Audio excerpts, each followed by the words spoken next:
մենք հարցումներ իրականացնում ենք մեզ համար, տեսնելու մեր որ նարատիվները ինչպես են աշխատում եւ որ ուղղությամբ պիտի շարունակենք աշխատանքները, եթե ձեզ շատ են հետաքրքրում հարցումների արդյունքները, հենց հիմա հրապարակեմ դրանցից մի դրվագ, ըստ հարցումների ոչ միայն մեր իրականացած, բայց նաեւ մեր իրականացրած Նիկոլ Փաշինյանը ոչ միայն չի կարողանում ձևավորել մեծամասնություն, այլ նաեւ ընդդիմադիր ուժերը այս պահին հանրագումարում ունեն ավելի շատ արդյունք, ունեն ավելի շատ ձայներ, քան Նիկոլ Փաշինյանը։ Կոնկրետ արդյունք հրապարակեցի։ Ինչ վերաբերում է երկրորդ հարցին, որը քննադատությանը։ Շատ խորհրդանշական է, որ Civic-ը նա այս հարցը ուղղում, դրան էլ շատ ուղիղ պատասխանեմ, մենք ի տարբերություն իշխող ուժի շատ տոլերանտ ենք ցանկացած քննադատության, քննարկման ու բազմակարծության համար ու որևէ խնդիր չենք տեսնում դրա մեջ, որ երբ նպատակահարմար ենք համարում, պատասխանում ենք դրան, առանց մարդկանց ոչիլ անվանելու, առանց մարդկանց պիտակավորումների, առանց ԱԱԾ լցնելու սպառնալիքների, որովհետև իրականում ունենք այդ արժեքները բազմակարծության, ժողովրդավարության ու քննարկումների,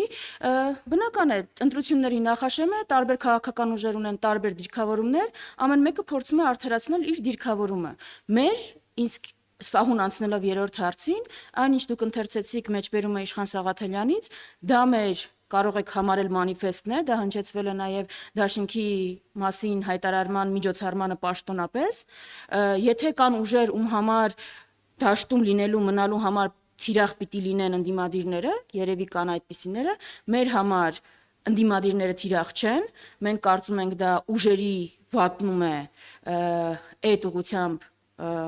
որևէ ջանք դնելը, կենտրոնացած ենք բացառապես իշխող ուժի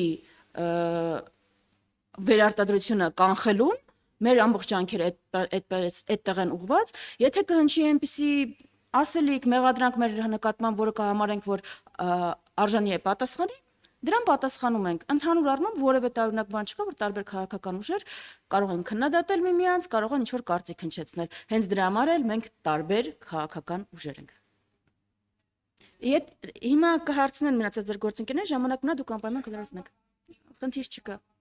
Ընդդիմադիր դաշտը պարակտելու, ընդդիմության ձայները փոշիացնելու հետ կապված դիտարկմանը ինչպես կարձագանք եք որտեղ։ Սիրով արձագանք եմ, ի տարբերություն իշխանական դաշտի, որտեղ կա մեկ ուժ եւ որևէ այլ ուժ չի հաղթարում շեմը, ընդդիմադիր դաշտը, սիրելի քաղաքացիներ, ձեզ ընձեռնում է ըստ ձեր ճաշակի, ըստ ձեր համոզումի քվեարկելու հնարավորություն, ընդդիմադիր դաշտը մեկ ուժից բաղկացած չէ, ընդդիմադիր դաշտը բազմազան է եւ դրանով կարող է մոբիլիզացնել տարբեր շերտեր, այնպես որ սիրելի քաղաքացիներ, ազատ եք ընտրել այն ուժին, ով ձեզ դուր է գալիս։ Եթե Հայաստան խմբակցությանն է վերաբերում ձայները փոշիացնելու մեղադրանքը, կարող եմ վստահեցնել բոլորին, որ այդպիսի վտանգ ընդհանրապես չկա, ես վստահ եմ, որ դրա մասին ընտրությունների արդյունքները իհարկե կվկայեն, բայց դրա մասին վստահաբար կվկայեն նաև բոլոր այն հարցումները, որոնք կհրապարակվեն, եւ ընդհանրապես շատ հետաքրքիր կլինի այդ մարդկանց դեմքին նայել հունիսի 8-ին։